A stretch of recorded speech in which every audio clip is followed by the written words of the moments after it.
Welcome to the Making of a Nation, American History in VOA Special English. A new leader stood before the American people on March 4th, 1913. He was Woodrow Wilson, the 28th President of the United States. Wilson belonged to the Democratic Party. He was progressive in his belief that government should take an active part in efforts for social reforms. This week in our series, Kay Gallant and Harry Monroe begin the story of Wilson's presidency.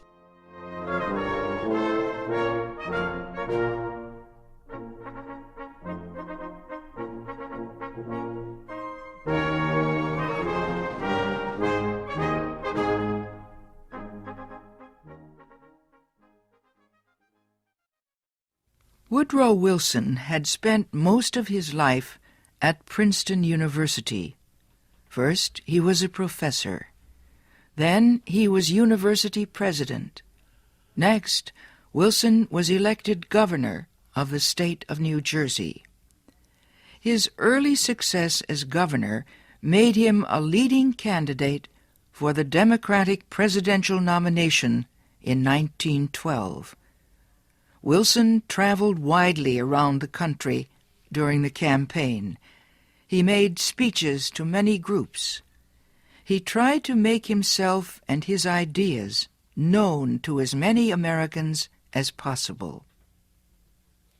Wilson called his program the New Freedom.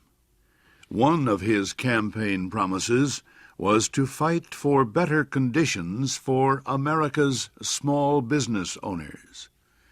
Such proposals helped him win the Democratic nomination for president. Then he defeated President William Howard Taft and former President Theodore Roosevelt in the election. Woodrow Wilson, the former president of a university, had become the president of a nation. The largest crowd in Washington, D.C.'s history welcomed Wilson outside the Capitol building on the day of his inauguration. He called on the American people to join him in making the country a better place. "Our duty," Wilson said, "is to correct the evil without hurting the good. I call all honest men, all patriotic, all forward-looking men to my side."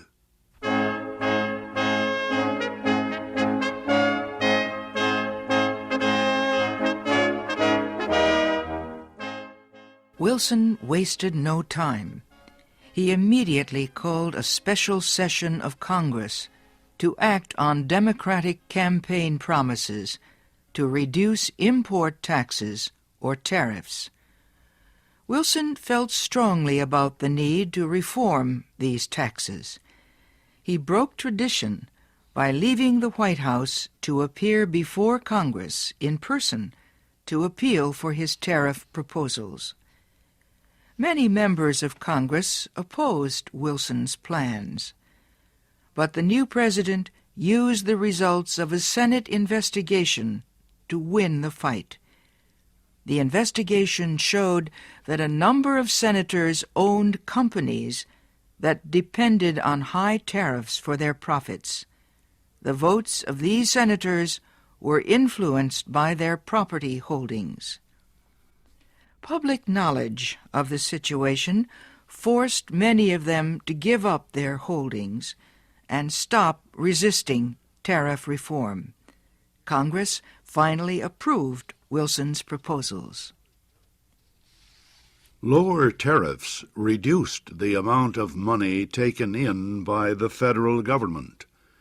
So the Senate also approved a tax on income or earnings. A constitutional amendment had been passed earlier to permit such a tax. President Wilson and the Democratic Party were pleased with the new tariff and income tax bills. But they were far from finished. Next, they turned their efforts to reform of the banking industry.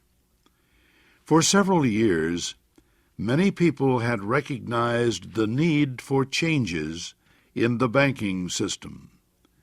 The old system of uncontrolled private banks had developed years earlier, before the United States became a major industrial nation. Many people agreed that a more modern system was needed, but they could not agree on details. President Wilson said control of the nation's wealth was held by too few men. He noted a report that said just 2 men controlled 10% of the total wealth of the United States. Wilson said the nation needed a money supply that could be increased or reduced when necessary to correct economic conditions. He said a method was needed to let banks help each other during economic emergencies. And, he said, laws were needed to prevent a few wealthy men from using the economic resources of the country for their own purposes.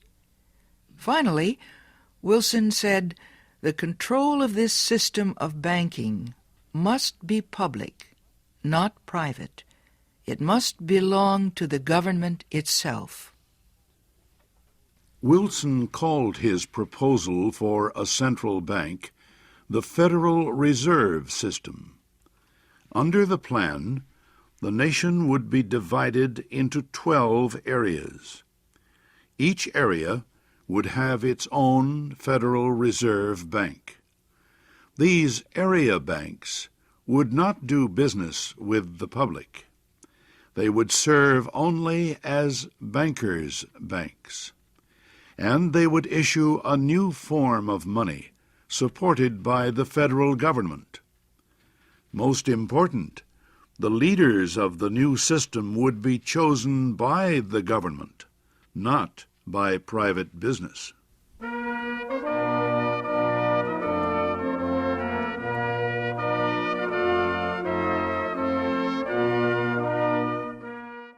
Bankers, business leaders, and their representatives in Congress sharply criticized President Wilson's proposals.